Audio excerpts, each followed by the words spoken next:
Welcome back, ladies and gentlemen, to the final game in this thrilling series. It all comes down to this as Unicorns of Love and G2 get ready to hit the Rift. G2 are once again on the blue side. Guys, game 3. How you feeling? The analyst has had some strong opinions. You guys feeling similarly weighted? I feel like we've seen two very one-sided games. Very Game true. 1, G2's draft feels like a little bit of a repetitive thing for G2 over the last few weeks. And then game 2, it's almost like we're seeing exactly the same mistakes from Unicorns too, where it's like mid lane dies, they make a questionable play, especially down the bottom lane, and then like it all just snowballs out of control. So you're telling me it was all warm up, and we're back to the big one. the Classic best of one. I want the close, super tense team fight versus strategy. That's what I want. I want team fight versus team fight, man. That too. So let's see with this game here, guys. Galio is being left open for now by G2 Esports. Unicorns also leaving Zyra up. Now, I think what you should do as Unicorns is you should look towards Trick and say, okay, Zach, Elise, and then Kha'Zix. Those are your 3 picks right now that we should be afraid of. We're not afraid of your Lee Sin at all. So either you take the Kha'Zix yourself or you just remove it. And you just say, you know what, Trick, what else can you play? Because we know Xerxes can play a million different champions that no one even realized exist in the game. And I think you can actually just go like, remove everything like they're doing now and then say, fine. Is it the Lee Sin? Sure. Ooh. So then you could put more pressure onto G2 as well to then try and get themselves an early jungler. Yeah, but they shouldn't first pick jungler. They should go for the same first pick with Rumble. That's fine, because then they don't have to go into the Kennen pick. And then they just have to accept that they're going to play Olaf for Lee Sin, most likely, for Trick in the jungle. So far, a very similar draft phase. The Kha'Zix ban, the major difference looks like Thresh will still be the first pick on the side of Unicorns of Love. We'll see if they followed up with the Gragas as well. Keep the Gragas Thresh first rotation, or if they change things up here in game 3. Already the bans have changed. The will of picks as well. And right now we're seeing very similar things. As you rightly said, the biggest change that we're seeing is Kha'Zix, and will the priority be for Mithy to get himself on that Zyra? Because it was very feared from the side of the Unicorns. And because of Zyra being open, that's why Unicorns are not just insta-locking Thresh. Because they are debating if they want to play that matchup or not. I think Caitlyn Zyra is pretty rough. That is a rough lane to deal with. Now, they are saying, you know what, let's do it. We think we can play against it. It can also be Tahm Kench now because Thresh is there. Tahm Kench was a fine pick against it last time. I think it was perfect. It mitigated a lot of the strength during the laning phase of Samix and Hildesang as well. And it did give the freedom for Sven to play that Twitch. And you always get a massive feels bad, man. When you ban a champion twice, you leave it open, you actually set them up to pick it, and they're like, yeah, we didn't even want to play it anyway. Like, we wanted the Tahm Kench, so thanks for that ban last time. That's cool. Glad you guys have been throwing a ban away in the last 2 games, but it's not going to be the Twitch this time around. It'll be the Caitlyn paired with the Tahm Kench. So a bit of a mix-up here on the side of G2 Esports. So it denies a bit of a power lane for the bot lane of Unicorns of Love, but instead they're just going to pick up a different power lane, right? We have seen Samix and Hildesang love these all-in 2v2s, but the big point here is that G2 can now have the jungle pool pinched even harder, because we've already talked about how Trick, it does feel like that his most successful junglers have been the Kha'Zix and perhaps the Elise and the Olaf, but where else is he going to go with the options that he has? Interesting, too, that we see. I'm curious about the Caitlyn priority, because the Twitch worked so well for G2 Esports. Why the mix-up here? Is it just to take it away from Unicorns of Love, or is this the preferred AD carry? I think Caitlyn is the best AD carry right now, and it gives you a much safer laning phase. Like, yes, while, of course, Twitch did actually sit there and try and go even in farm, he was losing his tower. So he wasn't winning that lane. He was obviously going to give away a ton of gold to the enemy team. That's why I think Caitlyn is a better choice, much safer one. I like the Hecarim ban here. It was successful in game 1. Yeah. Obviously, Gragas can easily go to Xerxes in the jungle. Interesting, too, because I like that they're taking away the engage options from the Unicorns of Love when they've already put so many in this composition. It's not the Caitlyn this time around, it is the Kalista, so that makes that dual lane even more threatening if Xerxes does decide to show up in the bottom side. Yeah, I would actually love to see for top lane like a carry for Vizicachi, and then kind of the same playstyle where you try and gank for him early, and he takes over the lane and takes tower on his own. Gragas got ahead, but Gragas, because he didn't then get further ganks, it didn't actually threaten the tower of G2 Esports up on the top lane. He just kind of said, yeah, I'm strong, guys, let's do something. Went bottom, kind of lost the game for his team, but I think Gragas jungle would allow Unicorns of Love to once again pack really great engage, and then a carry top laner for Chachi. But there's a high chance he just takes the Gragas. I don't think that that Gragas is going to go into the jungle, and I think that you also give it a little bit more freedom to Trick to then also play that scaling jungler, like the Olaf that we've been talking about so much. Yet he is yet to bring out on his return to the European LCS, as we do see that final lock-in for the jungle pool, rather. And despite the struggles in the mid to late game team fights the Xerxes experienced, they're still confident in the early game they brought to the table. Maybe just a difference in execution here this time around. Gonna blind bake for perks. Talia, Orianna are the two you're normally looking at. I think Talia would work fine here with the Tahm Kench, so I actually quite like that if they lock it in. Waiting, bated breath. It's happening, don't worry. 1 point for Deficio. All right, Betty, it's your turn. Final pick, go. Final pick, that'll be jungle. Right now, they're lacking a little bit of an engage. They need a little bit of a front line in terms of junglers that are available. I feel like they're gonna go for the lead, but Ivern might also be it's cheating if it's on the screen. It was on the screen. Okay, Betty. All right, so it looks like it will be the Nidalee. Oh, man. All right.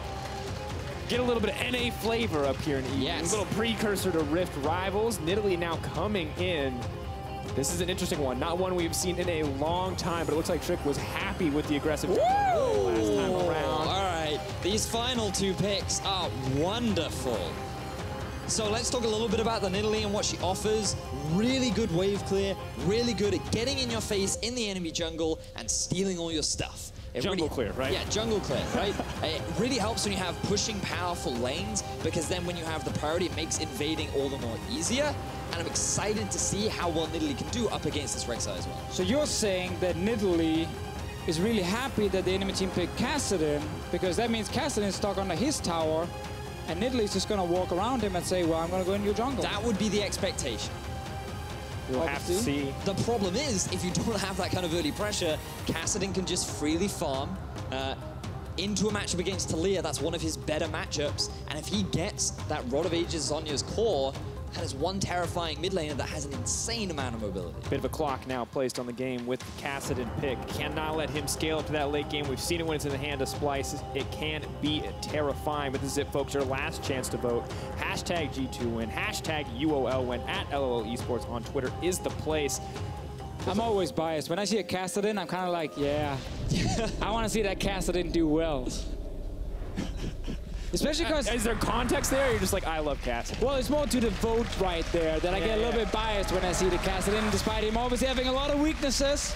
I just think on stage, actually quite often he ends up working because teams just don't cleanly snowball the games. But this series, we've seen some pretty good, you know, finishes from these teams. When you get the advantage, you have actually been able to close it out very quickly. Absolutely have. You can hear the Unicorns of Love chants. They're going to be starting on the red side. G2 on the blue. Eyes on the Nidalee in the early game. A big surprise here in the hands of Trix. We were wondering if it would ever come back, and today is indeed the day. So for anyone that may be following the NALCS, Mr. Mike Young, new addition to Phoenix One, he was the individual that brought out Nidalee. Had a lot of success recently against CLG, ended that game 9-2. And what he spent the vast majority of the game doing is literally sitting in the enemy jungle and stealing everything away from a Gragas. Now, Rek'Sai is a little bit more of an early game jungler. She definitely can trade a little bit more effectively, but it is just so difficult to trade against the small amount of sustain that Nidalee had, along with her just early game power that she has from her Cougar form. And I'm curious, we wanted to see Trick maybe consolidate his champion pool, but it looks like widening it out hasn't been a bad choice for him. Is the Nidalee a potential risk here for G2? Oh, there's always a lot of risk with the Nidalee. Like, for sure. She's a snowball jungler. Like, if you do not get ahead in the early game and if you can't actually pressure, you know, into the enemy jungle, you are so weak later on in the game. Like, your team fighting is very much sitting in the back, healing your AD carry, throwing long-range spears, and then hope you maybe can find that one guy who's kind of caught on his own and you can try and snipe him. So a lot of it is built around just being a sustain machine and not a big carry jungler. Now they're trying to make sure Trick gets the perfect start. Ooh. They're setting up everything for him. They are pulling the red buff here, making sure Trick can get it as fast as possible. He can actually invade the enemy blue buff now as well. This is exactly what we wanted to see too. This is a what fast better early way to jungle start? player. He's going to go straight into the blue. This ward is good from Unicorns, though. They're kind of reading it here, saying, okay, there's a chance this will happen. This means Xerxes also just took his Raptor camp, and he's actually going down. He's spotting Trick at the moment. Have to get that away because we have to see the smites. Trick potentially in trouble, just going to leap over the walls. Xerxes throws it out. Spear goes wide. Exile now moving forward. Flash short from Hillsang. He wants to start this off. Trick flash over the wall. It goes in. Red buff regeneration. Gonna keep Trick healthy, but oh, so close. So the logic behind Trick's invade made a lot of sense.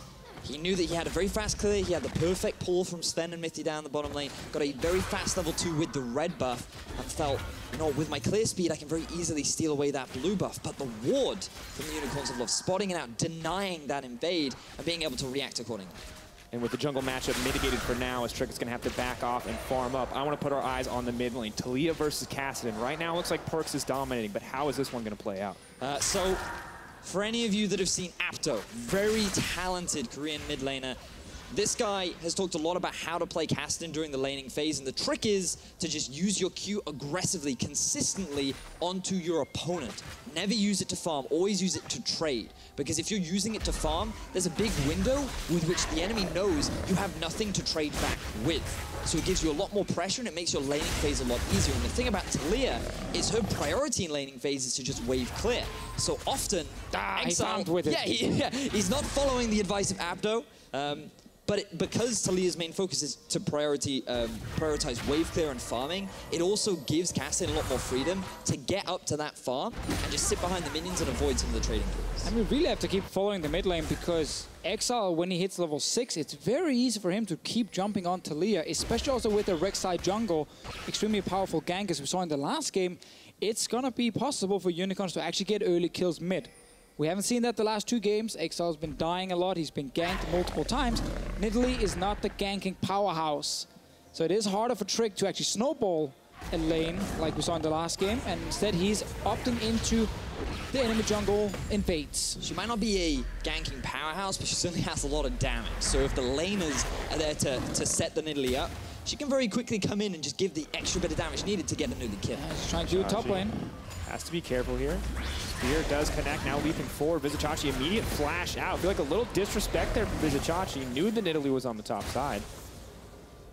Backs off though, just the flash traded. That's nice pressure down for Expect. He has struggled in both of the previous games in the early laning phase, but now getting a little bit more support from the team. You can see that so far, G2, they have the advantage in mid. Pretty even down in the bottom lane. Credit to Samix and Hillsang, so trade happens once again.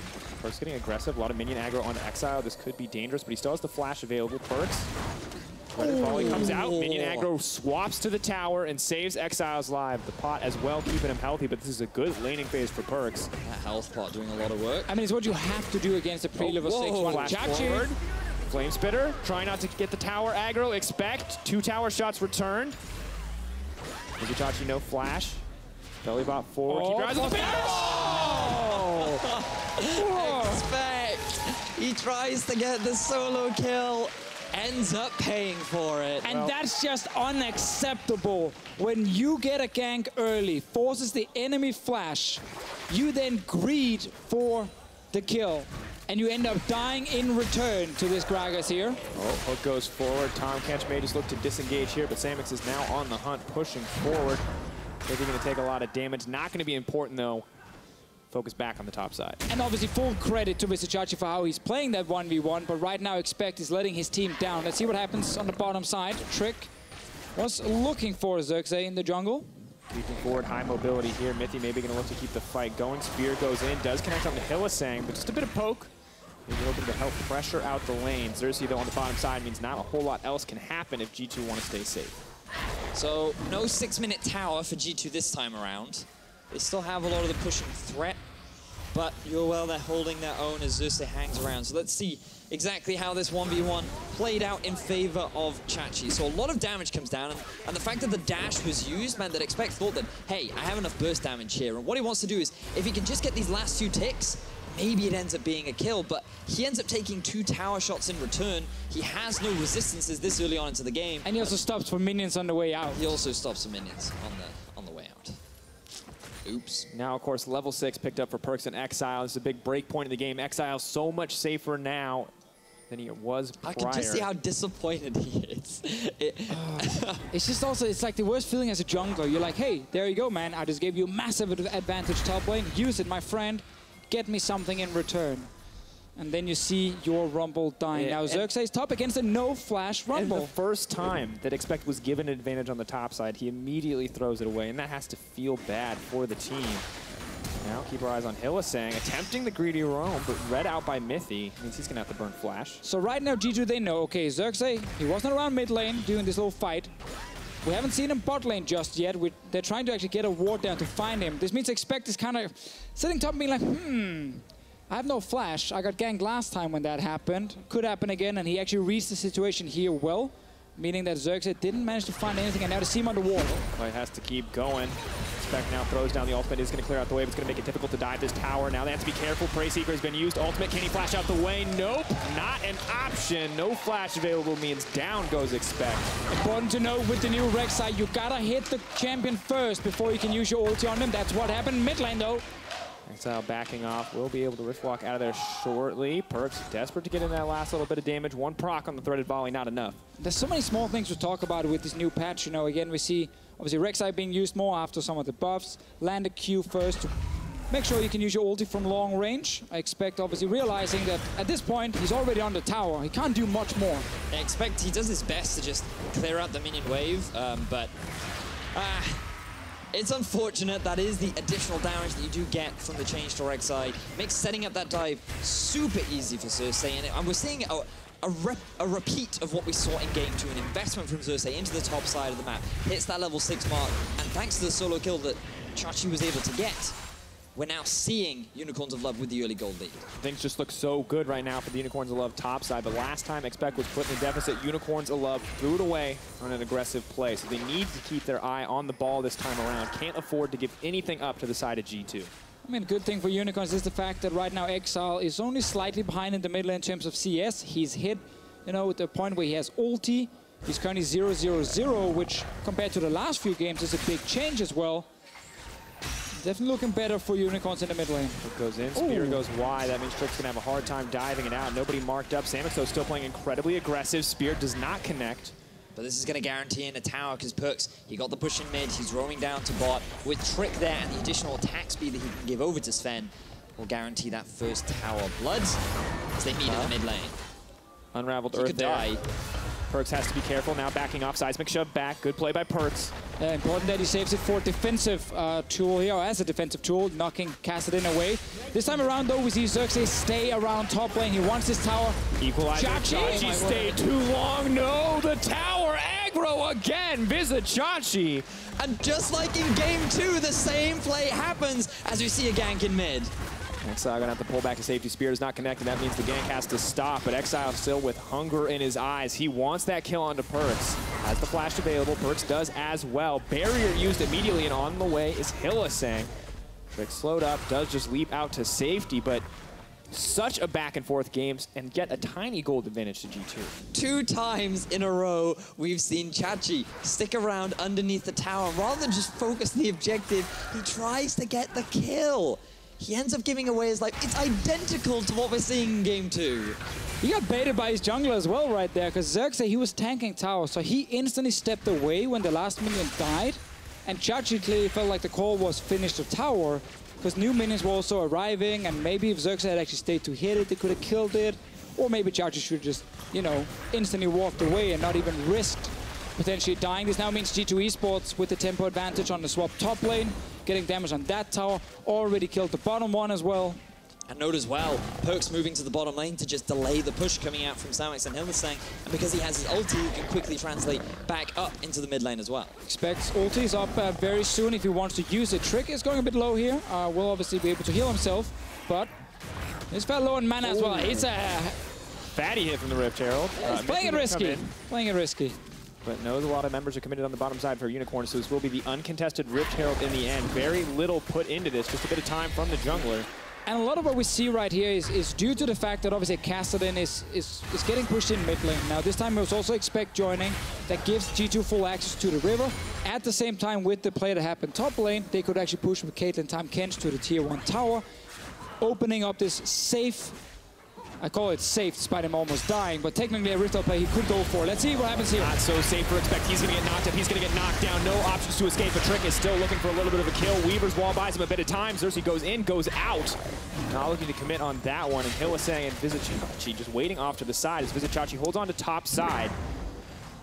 Now Exile returns to mid. And quick reflexes there from Xerxes as well as Exile, he jumps in, but he has the support from his support, which means that UOL will be able to get themselves a tower, a kill, and a little bit more control back over the game. So Unicorns of Love definitely demonstrating that they're not going to back down without a fight. They still sit on the gold lead, the kill lead.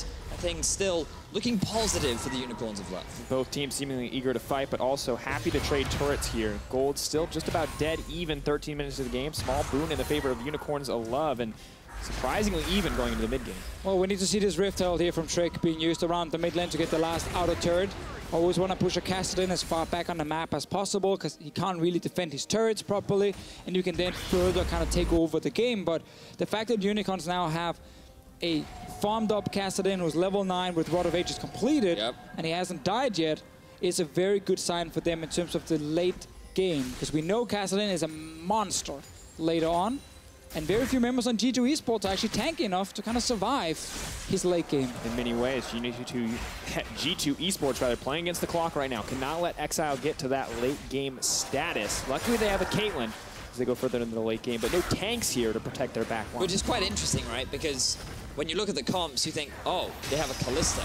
Typically known as more of an early game snowballer, trying to get that early lead, use that early itemization advantage to try and force these plays, but they're also waiting for the Kassadin to reach a point where he has more value in the late game. It's a little bit of a skirmish, kicks off in the mid. Fade's call comes back, says no to that engage, but G2 are ready to pressure out. Rift Herald still not summoned. Trick gonna back off to make sure he's safe before he brings it out. Release now from the eye. It's just going to charge right down that mid lane. Should be able to delete that tower. Maybe they'll look to take a second one as well, because Kassadin's just committed to the bottom side. Hey.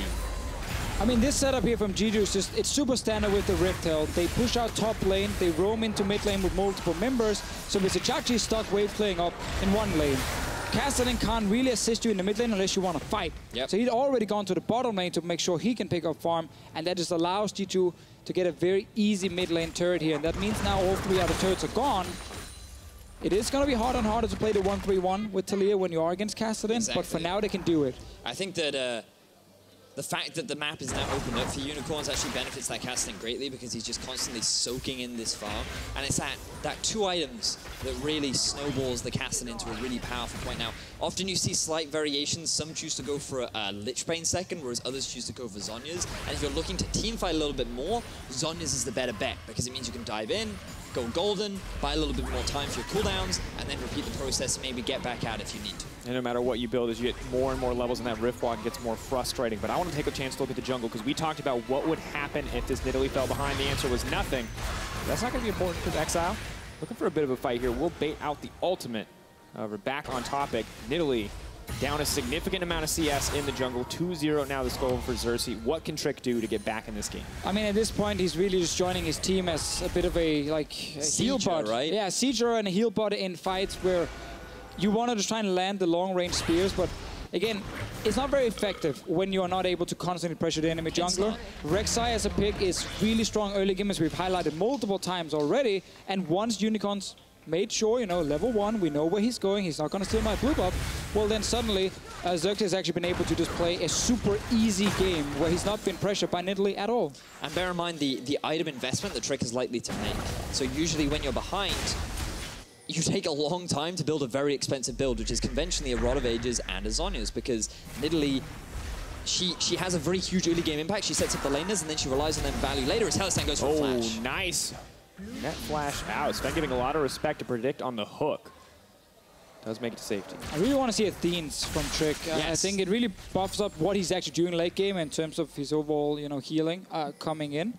Also adding a little bit extra AP to his build for at least some damage. But it is a tough situation to be in if you are Trick at the moment. And Xerxes, 1 level up, strong on this Rek'Sai.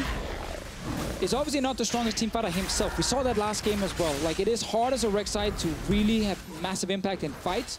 Your knock-up, again, is only 1 target at the moment, not like we used to see where you can get up multiple guys. Luckily, he has some pretty farm carries this time around. And what I love about Xerxes playing this Rek'Sai too is the way in which he utilizes that ultimate, because so many times I sat there and thought, oh, Xerxes dead. But no, he's actually just gone untargetable while channeling his ultimate. And it's fascinating the way in which he soaks up all this damage and then at the last second uses that ulti, gets a burst of damage off, forces maybe a summoner spell, forces them to retreat, and maybe he loses his life, but that can be very impactful in swinging a fight in your favor.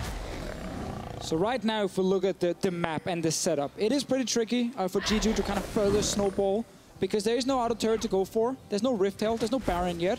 You're kind of lacking an objective to play around at this stage of the game. You're just trying to play 1-3-1 split push, but you can't really kill the Kassadin easily in that side. And we saw Trick just trying to go down for some pressure, but you're going to lose some of these trades. Perk's not going to have to back off. Exile hungry for a bit of blood here. Threaded Volley comes out. Perks knows if he runs, he will die, so has to stick around to dish out a bit of damage. Love the respect there from Exile. Was very aware that Trick was hanging around the bottom lane.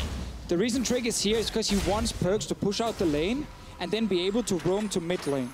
That's a way for G2 to create a numbers advantage, and that's what they're looking for right now. Oh, Samix and Hill is saying they took the bait. They saw the opportunity for a fight. Now Samix is going to run. Tongue Lash still connects. But the safety of this duo lane is legendary. Going to be a lot harder than that to shut these guys down. I feel like the setup there was very promising, but the response from the rest of G2 not quite as fast as they would have wanted. No flash on Hylissang meant that could have been a key target for them to very quickly shut down, but they don't utilize the Tahm Kench ultimate. They don't find themselves a pick. We're seeing a lot of the same patience and execution that we saw from the Unicorns of Love in Game 1. The Unicorns that we wanted to see improvement, not going for the greedy plays on the side lane in the case of Exile. Both Samix and Hylissang maybe a bit greedy, but getting out in the end. And it's a good look for the Unicorns right now. And we just saw one of the few setups for G2 at the moment without other objectives on the map here. You know, it is allow this Talia to push, get her to roam mid, make a play with TP, try and force a team fight. It is extremely difficult to do at this point in the game, and you're kind of giving it another 4 to 5 minutes. And then you can say, okay, now finding the objectives we can play around. Infernal Drake, Baron, try and force a team fight before Kassadin gets full late game. It is extremely risky, and they're actually also respecting Exile's roam here. And it's going to be tough because Exile's getting aggressive onto Perks. Throws out the Threaded Volley, does get knocked back. Nice prediction from Perks, but immediately saved. And half of Perks' health is simply deleted. And what's brutal about this point in the game is we talk about, you know, Caitlyn, a little bit of that power trough. Well, Kalista, she's hitting one of her strongest points when she finishes that Rune Dance. And Kassadin, similarly, just getting stronger and stronger. Things feeling a little grim for G2. And we're approaching that classic 20-minute mark from the Unicorns of Love where they suddenly turn on, they're ready to fight. They know that as a 5-man unit right now, they're feeling pretty good. So they should be able to easily take down this tier 1. No one can approach. There's no safe wave clear. All the ground has been worked, but the fight looks like it may get started off anyway. Teleport coming into the backside. Where's the equalizer? It is what G2 needs, but it may be too little too late. Expect goes wide, gets knocked up. The chain CC comes in. He does not have the items to stay safe, but Mithy has... Oh, gonna keep going. That's explosive. The engage comes in. Xerxes hungry for blood. Out comes the ult. Die, die, die, he says. Makes it look clean. Massive 4-for-0 going in the favor of Unicorns of Love. 20 minutes comes around, there's a Baron on the cards, and Unicorns have just blown this game wide open. Oh, baby, Unicorns of Love, they got everything they could ever hope for right there. Not only did they take down the mid lane tower, they were still just scaling as well, and when G2 tried to actually fight back, well, their composition is just not very strong right now. We see, of course, the Nidalee not adding a lot of value. Expects ulti was awful, and suddenly you get a massive fight for Unicorns of Love. And Ramah said the Unicorns came ready for war, and they are stepping up here in Game 3. Just look at this fight. Such fantastic execution. Now, G2, rather than concede the tower, they feel like they're in a position where they can actually force something, and Mithy is their sort of engage tool, where he just walks up and is immediately forced to flash out. So Expect is effectively left out to try and watch Chachi. The immediate disengage ultimate to keep the rest of G2 away from Expect. Ooh. And then they just group up as a multi-man unit for Chachi to then get the body slam off. Beautiful fight from him, redeeming his early mid plays. Oh yeah, I was going to say, gentlemen, we can be critical of those tower plays, but when it comes to team fight, Viza Chachi is second to none. And we just gotta look at G2 right here. And I said the ulti was bad from Expect, but honestly, how are you ever gonna keep people in place? Yeah. Like, who is actually setting up the fight in advance so that Expect can land that great ulti? No one, because you have Nidalee, Tahm Kench, Talia, Caitlyn. All 4 of them are standing in the back of the fight, and no one is actually helping the Rumble land that great ulti. And so many times it feels like G2 are always drafting these difficult to play compositions, and in the early game you always start to see promise, but then Unicorns have the kind of comp that says, we're gonna press our go in buttons, and they sure as hell do go in, and they always seem to find the fights going in And their now favor. it just gets worse and worse, because we already talked about the scaling that will be in favor of Exile on a side lane. Lichbane, Rod of Ages, he doesn't even want the zone you're talking about. He's not even worried about it, Vedius. He does so much damage here, and now you can see how great of a lead UOL has. 7 stacks on his Dark Seal as well, and he has 2 of them as Unicorns of Love continue their push down in the bottom lane with Baron buff minions primed and ready to siege. Sadly, having 2 of them for him doesn't double. It doesn't double, unfortunately. You still only get for 1. It would be 6 though. Good. It looks good. Stack them Dark Seals, 10 on all of them. Technically, he has 14 Dark Seal stacks right now. Technically. Of course, now Unicorns of Love, they're going to reap the spoils of war here, picking up the Infernal Drake, making it even easier to push forward into this game. And really, again, we were just talking about how G2 were lacking objectives on the map to kind of play around. They were trying to push out that lane against the Kassadin and then maybe see if we can go and, you know, make a play in the mid lane. Sadly, it's just difficult because the Kassadin could just jump Talia every time. As soon as Trick wasn't there, well, Exile would get to push his lane out. He roamed mid first. They got that tower into a perfect fight. So at this point, the game is just almost impossible to win for G2 Esports unless, well, classic X and Sven basket. Yes, Sven, yeah. 50-minute kind of thing. You just gotta stall it out. If the Nidalee builds into Themes, which there's a Fairy Charm there, so we might see it, they could sort of protect Sven. Oh, I don't know. I'm not a massive fan of, like, once you're behind going for a Rod of Ages, it's only got 1 stack on it. 23 minutes. That's rough. Really, really rough for Trick. Not able to get that early snowball. And your main protection, the Tahm-Kench Devour, actually stops Sven from dealing damage, so you're not really killing anyone in return. At this point, G2 Esports just have to accept that they have gotten a bit outscaled, and now they're trying something. Here comes the Weaver's Wall. Hylissang can be saved. Perkz potentially in trouble. Does get knocked back. Does get flayed back. The damage just keeps on coming, but Mithy says no for now. Not today, Unicorns of Love. Chachi is playing fantastically this game, getting so many clutch ultimates. He definitely made a mistake early on with the tower dive, but able to get the kill onto Expect, finding so many great plays, really stepping up as a flash comes out from Hilly. Not going to connect in the end. They're going to have to be careful here, though. Sven's still alive and well on the back line. Exile leaping forward. They're taking a lot of damage, but the tower is what's in the Unicorns of Love sights. Not going to get it, however. Vizichachi still taking a lot of poke. Mithy aggressive on the front line, but the fight not going to happen. So there is that one avenue for G2 to come back in, which is the over-eager Unicorns. When they see the tower, they certainly feel like we have a goalie, we can go for the fight, and then they seem to stay underneath the tower a little bit too long. Fortunately, this time around, they didn't lose their lives, but there's still that possibility. You gotta go for that flash hook. Yeah. You can just feel it. Like you're seeing it in front of you. You are making that play. He sees the moment, you know? He sees the moment. Just like Mithy and Sven see the moment, but I don't know if they're going to be able to catch a Kassadin. Oh, he could jump away. Oh, he's jumped away. Nothing ventured, nothing gained. Wow, he escaped. He's a Kassadin. Hashtag mechanics, folks. I've actually seen this recall. Glad we took a second to watch half. Well, we're kind of waiting for everyone else to get back on the map, so come on, guys. And here's the thing, right, is that maybe G2 think, hey, we beat the Blessing, we beat the Curse. Now, clearly not. You're not going to get a chance. Hey, on the bright side, G2 are the Game 2 gods, winning a lot of their second games, but then it always seems like that they struggle in that final one. And I feel like just thinking back to how the early game played out, when looking at this Talia, it's so dangerous playing up against the Kassadin, because you have one of 2 options, which is you shut down that Kassadin, you camp him hard, and you make him redundant, or you use Perkz to snowball your side lanes. Expect died in the top lane, Sven was prioritizing farming, and other than that, we are yet to see much come out from Perkz on this Talia in the mid. I mean, we did have a pushing bottom lane in favor of G2 early. We had the pushing mid lane from Perkz as well, and Trick didn't really manage to utilize any of that to actually get an advantage. Not purely blaming Trick here, I'm just saying that as a team, they did not manage to get any advantage around the Kassadin, other than that mid lane tower they took down with the Rift Herald. But at that point, they'd already allowed Exile to hit level 9 or 10. And it was just simply too slow. And as we talk about the strategy or the lack thereof from G2, maybe some mistakes in the early game, Unicorns of Love just continue to extend their lead here. We saw so many resources committed to Exile on the bottom side. Didn't even need to talk about it, though, because it was overforced. Once again, the Kassadin just manages to leap out. Exile with the tools to escape this time around will not be punished, cannot overextend on this pick, and Well, Ramar's going to war, and it looks like he's having a good time doing it there. You see Sheepy's face in the background. Unicorns of Love playing a beautiful 1-3-1. Good vision investment on the top side. They're lacking on the bottom, but they're still able to get the objectives that they wanted without any real consequences. And UOL, they just continue the pressure. Now, Baron, 40 seconds. It's definitely in the favor of Unicorns. Right now, their investment and vision is not great, but they need to go back, restock the wards, get a few more control wards, and Samux, commonly known as the shield bearer, for not really selling the door and shield. Instead of keeping that spot open, he's decided that he's got a dagger instead. I would argue that a control ward might be a little more valuable, but you've got 3 on Hylissang, and you still have a little bit of vision coming out from Xerxes as well. So, Exile doing a lot of damage there. Ace in the hole comes out just to dissuade any further aggression, but when Mithy is not around, Sven incredibly vulnerable here, and you can see 3 items now, but only a single attack speed item, having to get some armor penetration very early on with that Lord Dominix, and Unicorns of Love, seemingly out of nowhere, just immediately start this Baron.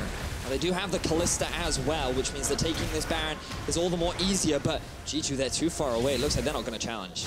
I realize it's just going to cost them even more kills if they do that.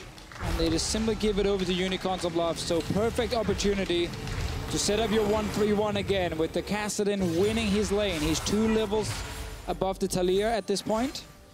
He's hit the moment where he gets a little bit scary because your mid laner suddenly gets a massive ego. He's like, guys, I'm Kassadin level 16. I'm not behind. I will 1v9 this game. Yeah, it goes from Kassadin to Kassadin. Things starting to get difficult. There we go. As we see it. Oh, Perks. Oh, he's dead. No, there's nothing you can do. The red buff is ticking too. Leap forward. He's going to try to make it out. The heal comes in. Oh, Exile. Wait, he's just going to pick up another one. Yep. Burn down. Goodbye. Oh, hello, Kassadin. Exile's going off. Unicorns of Love are going in. They get the Baron, and they may just win the game. They take out 2 members. They may just push forward for more. And it looks like that the Unicorns of Love will finally break their own curse. It was 17-4 in favor of G2 at the start of this series, but now UOL may finally win their first. Ladies and gentlemen, here we go. The final push onto the Nexus. G2, what hope do they have to hold on? Sven now in trouble. Mithy not there to save him. Xerxes pulled in, but this is it, folks. 1 tower standing in their way. The Nexus in their sights for the first time in the history of EULCS. Unicorns of Love take down G2 in a best of series. Nice ad. Nice ad. There. Man, we talked so much about Exile before the game, you know, coming into this series. We mentioned how he's struggling, he gets ganked, he plays over aggressive. He did it in game 1, did it in game 2, but game 3, with this Kassadin here, much safer early game. Did not go for any over aggressive plays. Actually managed to get to a point where he was strong enough to then take the duels, and then he ends it, you know, with getting that double kill in the top lane. And in that game 3, sure, definitely a lot of praise warranted for Exile. His improvement was fantastic, but for me, Xerxes was the man that performed outstandingly in every single game. Whether it be his early game impact, his engages with the Hecarim, this man was just living up to the expectations that he has risen to himself. And the thing is, even in that game that they did not win, he made massive impacts every single early game. The Hecarim game, we can argue, he carried the Rek'Sai, he got the ball rolling, and once again, he did it in game 3. A nearly immaculate performance coming in from this guy in the jungle, and he just seems to rise up the totem pole of EU junglers every time we see him play. Well, very good win for Unicorns of Love, doing what other teams have now managed to do against G2 Esports. This truly is the time to take down G2 Esports, that cursed monkey paw, biting them again a certain place. And it's hard to kind of pinpoint, you know, like 1 or 2 reasons for why G2 Esports just can't perform, but it's just a lot of small things adding up. Yeah. And we brought up Trick and the difference in champion pool. He likes to bring so many different things to the table, and the Kha'Zix was amazing, but the Nidalee feels like it just fell flat, and we have to wonder if G2 just maybe need to iron out their pick ban strategy, figure out what's going to work reliably rather than what's going to work, you know, in the moment. I do feel that the draft is a core component of some of the issues that we are seeing right now from G2. We've always said about G2 they're slow to adapt to the patch, but I don't even know if you can say that about this, like right now. Like, sure, we're on 7.12, but the meta shouldn't have shifted so much from 7-11 to 12 that you should be struggling to know what junglers your jungler is strong on. And like, I still think back to like the Olaf we're yet to see come out from him. We're yet to see some great performances on the Lee Sin, and sure, he had a great Kha'Zix game, but... And you're going deeper into the pool, Vedius. You're bringing up Olaf, but like Lee Sin has been available. And when we look back historically, like Graves was a great pick for Trick, sure, but Gragas, Lee Sin, these are two huge picks that he single-handedly won games on in seasons past for G2. Yeah, and obviously some of those problems gave quite a big advantage to Unicorns of Love in this draft because Xerxes had so many picks, even bring out the new Rek'Sai, introducing that obviously among some other junglers. We've seen it in LCK already on 7-11. So it's really a lot easier sometimes for a sheepy to be like, okay, what am I drafting in the jungle? Let's see, I have this pick.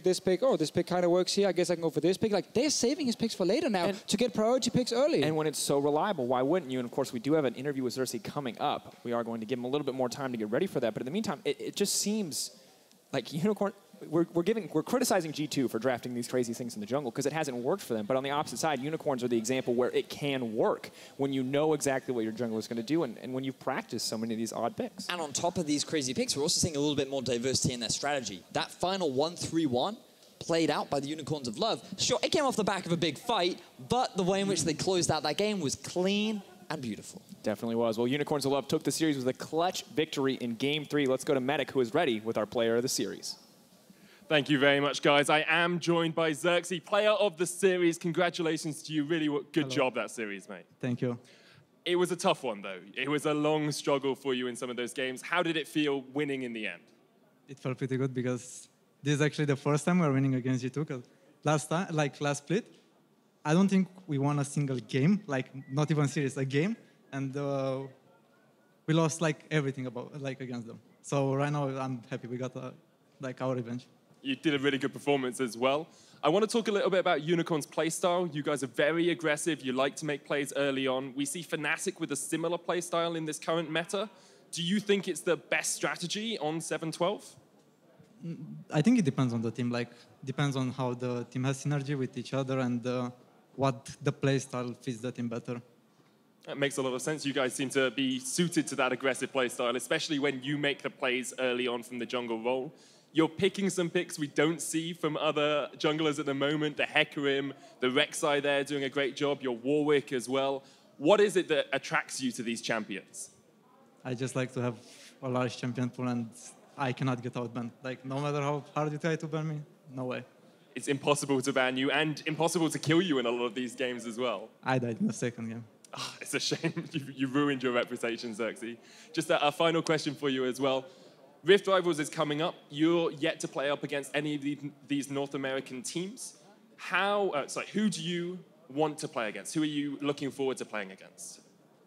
I think obviously I'm looking forward to playing against TSM, and I think it's pretty exciting, like to play against other teams from other region and see what's their play style like. Do you think you're going to learn much from NA? No. I agree with that for the time being. Let's hand it back over to Shox and the analyst desk to close out the night. Thank you very much, Medic. I actually didn't hear what he said because I was listening to production. Did you guys hear what he said? There was some mad banter and we missed it. Was nobody listening? No one heard him? I think it crashed in the ear. I think he said something with anyone they win a game or something like that. I got it. Apparently it was, will you learn from NA? And Xerxes said, no, hard cut. And we went over... I mean, it's hard to learn from someone who's that much worse. Yeah, I think that was... Yeah, thank you, Captain Obvious. Oh, my God. All right. It's not going to go all the way into an NA versus EU Flame yet. We're just going to talk about this game first. Because as you guys just saw, the Unicorns of Love, they secured the win over G2. Dominant performance in Game 3. And again, and this is what happens every time when Unicorns of Love beat like a favored opponent or a strong opponent. It's kind of unexpected. So let's break down how it went in Game 2. How important was the Kassadin, Sencux? I mean, I think it's a good pick into Sadia in general, but he kind of got really wrecked early on, I would say. Like, Ferx was actually playing it really well in general, but they just got to a point where they didn't snowball the lead hard enough from the bot lane with the Caitlyn that Kassadin just gets too strong, and then Visichachi hits 5-man E-flash, and then the game is just over from there. And there's nothing G2 can do with the draft. They have Nidalee, Rumble, Talia. No one can kill Kassadin. Yeah, so was it their own problem? I mean, they made their own problem, or? What do you mean? Well, by picking Nidalee, for instance. I mean, they probably didn't expect it too much. I still think Nidalee is fine. You can outpace the enemy jungler with push from mid. They just didn't snowball really from early, and then yeah, it's kind of over from there. Yeah, I think you can draw a comparison to game 2 where Twitch eventually took over the game because it wasn't punished early. The same thing kind of happened here. The Kassadin wasn't punished early, so he just took over the game from there. I think G2 had the tools to punish him. They had the Caitlyn, they had Nidalee, they had a good siege against a team that was lacking in the wave clear. But in the end, Kassadin got level 16, and then it's just getting really And this guy, I asked you, how is G2 going to win? You said they're going to get Twitch, he's going to wait, he's going to get 3 items, he's going to kill everyone. They didn't get the Twitch. Yeah. Oh, it was open. Yeah, it was open. So would have that been in this composition or in this how the game went? Would have Twitch been able to do anything versus the Kassadin lane? I think it would be a lot more useful than Caitlyn against Kassadin and Rek'Sai at least. And like they could play to a win condition that like Twitch gets like 3 or 4 items and he can just carry the fight alone. And I think Twitch as a pick is really good against UOL because it's really good in team fights.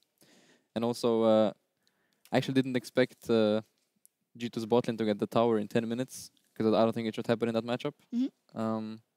But yeah, when they got that, I thought G2 would win the game. But I think instead of swapping top, they should go mid and get the Kassadin's tower. And then they could snowball from there. Yeah, the Caitlyn pick might have been this Samex's favorite pick, of course, 5 picks before the series as well. So maybe they just wanted to take it away from him. Do you think that's then a good priority if it ends up costing you a lot? If you know when you're Sven how much you can do on Twitch, does it really matter what Samex can do on Caitlyn? I don't think it's as much targeting towards Samex because every AD carry was open. Like even if you take the Caitlyn, there's Saya, there's Kalista, there's like just so much they can go for. So I don't think that was a factor. I think they wanted the quick push. I also think Caitlyn is a good combination together with Nidalee because you get the heals, you get long range attacks with the extra attack speed, you have traps on both of them, so you have a lot of the zoning tools, so you can go for the quick pushing. But Nidalee didn't end up too much. No, sadly not. And then we have a Kassadin. You always have the clock running. All right, 15, 20 minutes. When is this big team fight going to come where Kassadin can just walk in and kill everyone? And, well, it happened exactly like that, Sencux. Yeah, basically, like, the fight here starts, and I don't know, Expect is kind of trolling here. His ult is really horrible, and he's in the middle of nowhere, and the whole G2 kind of tries to save him in a way, even though the fight is really bad for them, and then Vishichachi is just a god, and they all group up for the EULCS. It was only a 4-man. So I mean, it counts as 5 when he ate him, okay? It counts as 5. Or when someone's on it, it counts as 5. Exactly, and then Xi gets fed on the Kassadin from here, and it's like really easy to snowball the game because he was like level 13 or something here. When Kassadin hits level 16, like Henning said, then the game is pretty much just doomed. There's nothing you can do to win the game. No, I think our next replay is also just Kassadin getting kills because at that point he'll always get away or he'll kill you and chase you into your death. So what happens here is that Ripro is going to 2-second cooldown Sencux. 2 seconds? 2 second base, and then he has 20 CDR as well. But with Morello it's 1.8. Yeah, so 1.8 right here. That's pretty sick. It's pretty sick. It's pretty mechanical outplay right here. But you know, you laugh, but we criticized Exile so much. We talked about his isolated deaths. We talked about this and that. And then being able to pick the pick that you think will do the best for you and will kind of mask your inefficiencies, that's also a token of a good player, Sencux. I think, like in general, like I said earlier as well, that when he's on his comfort picks, it's good for him. I just think the meta doesn't fit him that well in general on all these Orianna and Syndra and stuff like this. So, like, when he's on this Ryze, even though he had an in-game before, I still think he's good on Ryze. That was not really the champion. That was more about being a bit too over-aggressive. And the Kassadin here, he still does a really good job later in the game, even though, like, it's obviously hard to do something early with Kassadin. It can't really go for the mechanical outplay, but in general, when he plays his champ, I still think he's a good player. Yeah. That's a shortcut. Yeah, that is a shortcut. But it is always quite interesting when we speak about the Unicorns of Love, because there's a lot of mid laners that say, oh yeah, Exile, you know, he doesn't really always keep a cool head. And then Samex is, of course, good, but not the superstar player. So who for you, Mickey, is kind of, who carries Unicorns of Love or who enables Unicorns? Xerxes. So what's so good about him? He's just really consistent and plays really smart. I think, like, every time I watch him, like from scrims, when he did something with a champ, I'm not gonna say, I was like really mind blown how this guy is so smart, and he's pretty consistent as well. He like I think he has the best KDA. Sure. Maybe. The best KDA maybe we ruined it in our league. game 2 because he was 1-7, but I've never seen him cheat so hard as in our game. Reckless actually has the best KDA by a long shot. Okay, never mind. Because, yeah, obviously. We ruined it. And Xerxes for the longest time actually didn't die at all in games, but then he ruined it in the series versus you guys. And now he died 4 times over 3 games. So he's going to have to do a bit better as we see the Unicorns of Love in the fan meet, which actually is the best for them because it's only ever Unicorns of Love fans that are shouting and screaming for them, and they're enjoying it as well. Do you guys enjoy doing fan meets?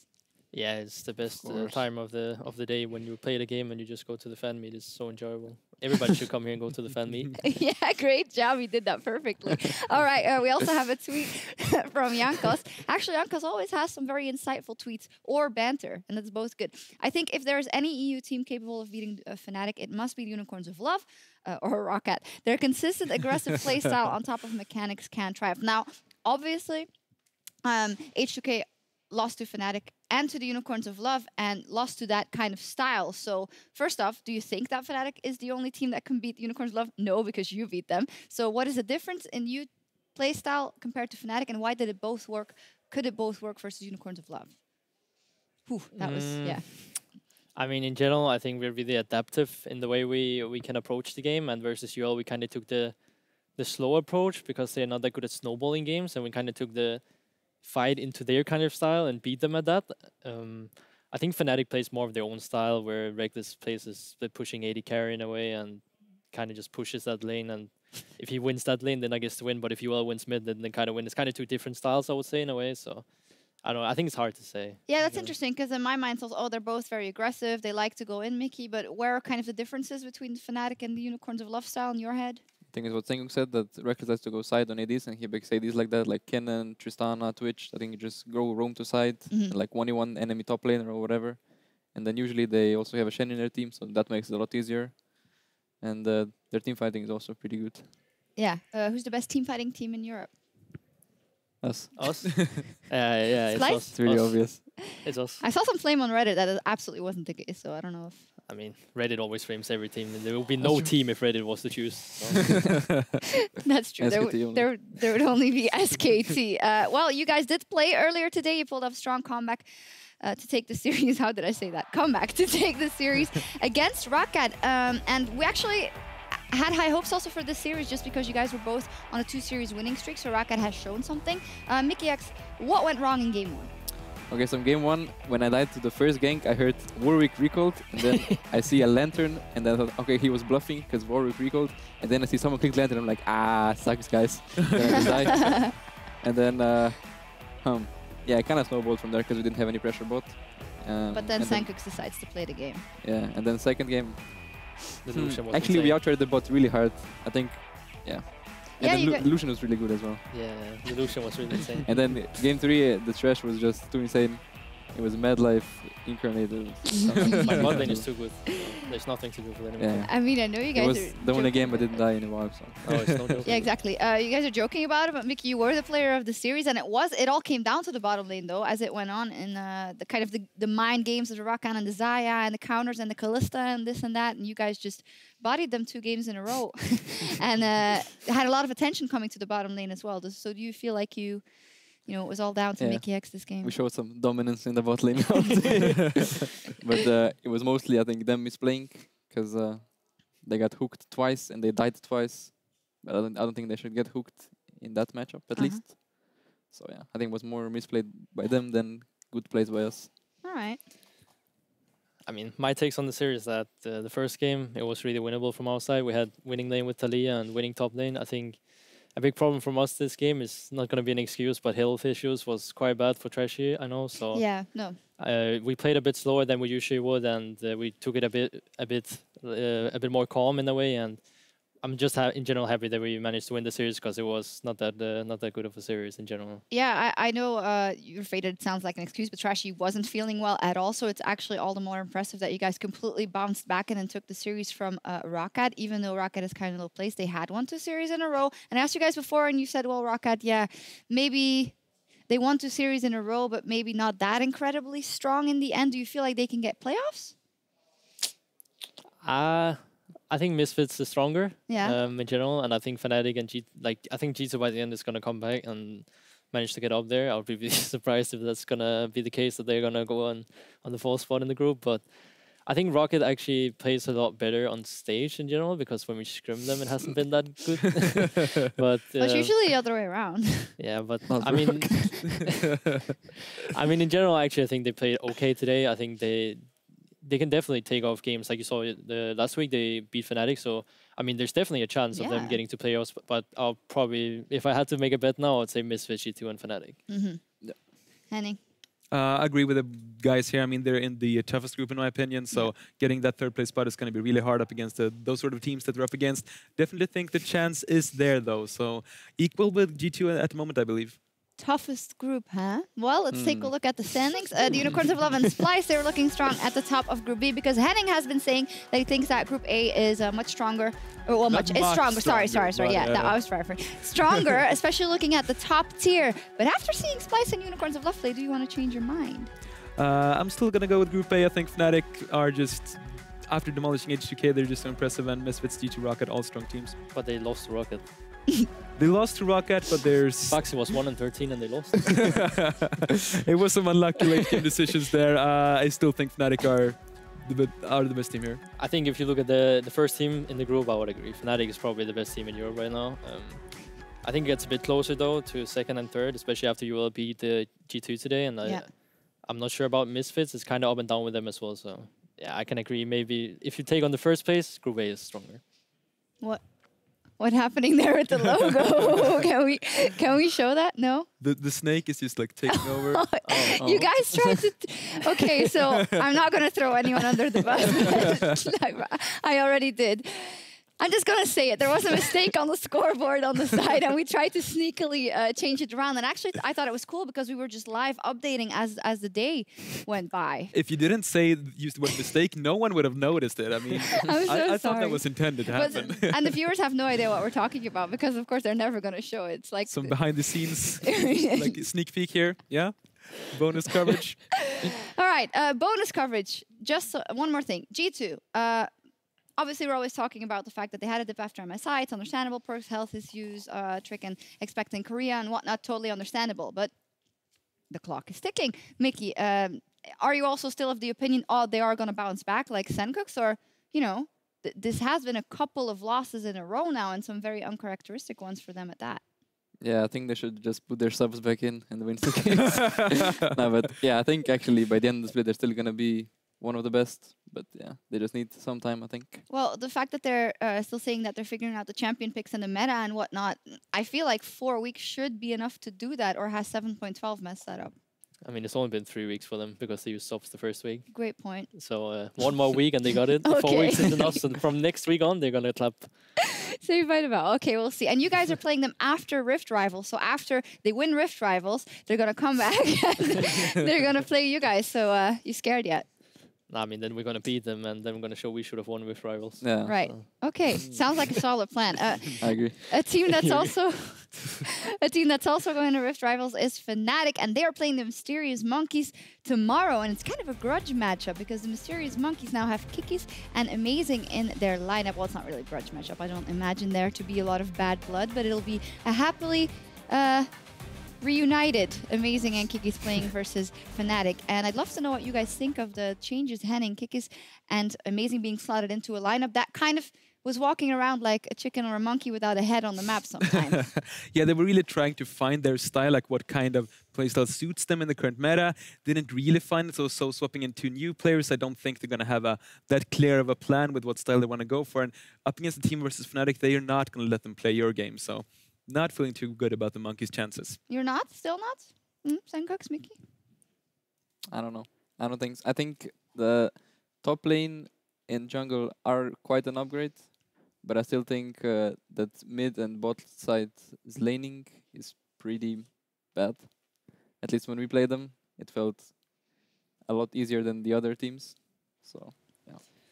I kind of agree with Maggie. Like, I think Coscu is actually an okay player, but I feel like their bot lane in a lot of matchup are losing out. And I mean, their top lane kind of always fit in a way, but I'm not too sure. Like, I don't think it's gonna make the biggest change. Like, maybe they have some better mechanical players overall, but in the end, I think macro plays the worst or the biggest problem. I mean, Amazing can kind of bring that in and kick us because they have some experience, but I just think that the bot side of the map is probably still going to lag a bit.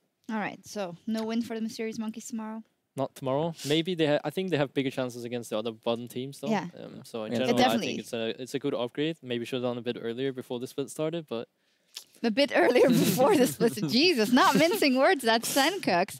Yeah, we'll see what happens. Indeed, maybe this is a tough matchup for them to start with. And then H2K is going up against the Ninjas in Pajamas, and H2K is just coming off a loss as well. So yeah, at the hands of Fnatic, Henning. So we're expecting them to bounce back. So is that anything else in a 2-0? I had kind of high hopes for NIP before the split started. I think they had it brought in a lineup with a lot of potential, and their potential has just not been showing at all so far. So not too high hopes for NIP either, sadly. We're ending on quite a negative note. So maybe, wait, let me ask you something about, how is it going with Juvu, the new... Say it again. Jeebus. I always do this. With Jeebus and the adaptation in the team, how's things been going? You start? I think he's been helping us a lot with like theory crafting, and he has like new ideas how to play the game, and he brings like I think our discussions after games are more structured. Yeah, I guess. Yeah. A bit more micro detailed in general, I would say. We were a bit more macro heavy before when we went into scrims, where I prefer to call him Fayan, which is GB's first name. But Fayan is a bit more. He focuses a bit more on the micro kind of stuff, and a bit more, as Mickey says, bringing in some new kind of ideas and in a way like that. So it was good for us to get like a change in a way. And also, I like that he's really into like calculating all the best possibilities, so he helped me to do runes, and the best master is available. So you don't have to do anything? Because so yeah, I'm just too lazy to do any of that, so he just tells me this is the best, and I use it. So. All right, cool. So Wonder wouldn't go in with a cannon with Thunderlord, Zikri, and 6 AP. No, that wouldn't be the case. All right, well, the best of luck for you guys in the rest of the split. Good luck in your cross-group play and the rest of your matches. And that will do it from us here in Berlin. Thank you guys very much for watching. We'll be back tomorrow for the final day of Week 4. See you then. Lele. Gonna jump in onto Kobe, flash away the hoods, and Mick has already burned his flash. This is gonna be first blood to Rockcats. Taken down as well as Trashy gets onto the back line, but Yana's doing work. Kobe chasing up against Betsy. Betsy wins that one. It's so difficult because Rek'Sai is a 50-50 champion. And you're dead. And they will get the Nexus as well. 1-0 to Rockcats. And now Mickey joins the fray. Trashy jumps in. Sencux doing absolute work on the back line of this fight. Betsy takes one, but he's going to fall as well. Splice with a 4-for-1. Are going to take us to a game 3, 1-1 between Rockcat and Splice. What's going to cause the action? Onto Redid. Look at the damage. The headshot comes out. Mickey jumps forward. Redid first blood. Holy fuck. That one-shot combo. It should be a kill for Rocket, and they will not take down. One down the side lane. Misses, you godly man. Get the ball. Heal them all. That's an unstoppable Kobe and Splice. Look to finish out this game. The equalizer comes out. The shockwave does absolutely nothing. Rocket fall 2-1 as Splice take the series. Rakan ready to go forward. Grand entrance. Leap right back out with that battle dance. Now it's Vizichachi. He goes golden. Sven goes down. Here can I? Yes, no Zanya. Nice, guys, nice. We have 7-second cover. We got this. Okay, good job. Not enough. Q, crazy. First blood. Not loud around here. Okay. I don't know W trick. Trick no flash. I'm fine. Did we kill maybe? Yeah. Thank you. Nice. Gets the triple kill. We can't really blame Unicorn. Licks him as well. One final game will decide it. Who will take it in the end? Because G2, they're going to take game 2. Probably about 4. He does not have the items to stay safe, but Mithy has. Chachi, keep going. That's explosive. The engage comes in. Cersei's hungry for blood. Out comes the ult. Die. He says it's for the first time in the history of EULCS. Unicorns of Love take